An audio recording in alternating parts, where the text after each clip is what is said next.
ಇದು ಮಕ್ಕಳದು ಗೊಂಬೆ ಮನೆ. ಇಲ್ಲಿ ಹೆಣ್ಣು ಮಕ್ಕಳು ಮೇಕಪ್ ಸೆಟ್ ಗೀಕಪ್ ಸೆಟ್ ಎಲ್ಲ ಇಟ್ಟಿವಿ. ಅವ್ರ ಮೇಕಪ್ ಮಾಡ್ಕೊತಾರೆ. ಇದು ಎತ್ತಿನ ಗಾಡಿ ಇಟ್ಟಿವಿ. ಇವೆಲ್ಲ ಬೇಕರಿ ತಿಂಡಿ ಬರ್ರಿ ಮುಂದೆ. ಇದು ಜನವರಿ ಫೆಬ್ರವರಿ ಬರ್ದೀವಿ. ಅಂದ್ರೆ ಆ ಮಗುದ್ ಯಾವತ್ತು ಅದು ಬರ್ತಡೇ ಇರ್ತದಲ್ಲ ಅವತ್ತಿನ ದಿನ ತಗೋದು ಅದನ್ನ ಇಟ್ಟು ಬರ್ತಡೇ ಮಾಡ್ತೀವಿ.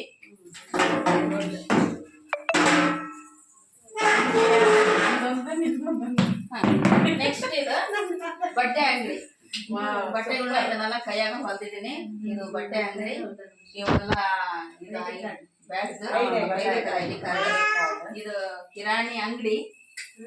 ಇದು ಮೆಡಿಕಲ್ ಇದು ಮೆಡಿಕಲ್ ಶಾಪ್ ಆಯ್ತಾ.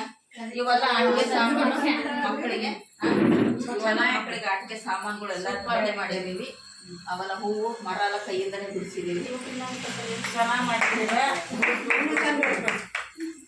ಇದು ಮಕ್ಕಳೇನಾದ್ರು ಚಿತ್ರ ಬಿಡಿಸಿರ್ತಾರಲ್ಲ ಅದನ್ನ ಅವ್ರ ಹೆಸರು ಬಂದು ಅದ್ರ ಮುಂದೆ ಅವ್ರಿಗೆ ಹಾಕ್ತಿವಿ. ಇದು ನಿಯಮಗಳು, ಅಂಗನವಾಡಿಗಳಲ್ಲಿ ಏನ್ ಇಡ್ಬೇಕು, ಯಾವ ಸ್ವಚ್ಛತೆಯಿಂದ ಇರ್ಬೇಕು ಅನ್ನೋದ್ರ ಬಗ್ಗೆ ಮಾಹಿತಿ. ಇದು ಹವಾಮಾನ ಅಂದ್ರೆ ಇಂದಿನ ಹವಾಮಾನ, ಸೂರ್ಯ ಯಾವ ರೀತಿ ಇದ್ದಾನೆ, ಗಾಳಿ ಯಾವ ಕಡೆ ಬೀಸ್ತಾ ಇದೆ. ಇದು ಅಂದ್ರೆ ಗಾಳಿ ಈ ಕಡೆ ಸ್ವಲ್ಪ ಇದ್ರೆ ಸ್ವಲ್ಪ ಗಾಳಿ. ಇದು ಮೋಡಗಳ ಬಗ್ಗೆ. ಇದು ಕ್ಯಾಲೆಂಡರ್, ಅವತ್ತಿನ ಕ್ಯಾಲೆಂಡರ್ ಮಕ್ಕಳಿಗೆ ತೋರ್ಸಕ್ಕೆ ಕ್ಯಾಲೆಂಡರ್. ಇವೆಲ್ಲ ಅವರು ಬರ್ದಿದ್ದನ್ನ ಅವತ್ರೊಳಗೆ ಹಾಕ್ತಿದ್ರು.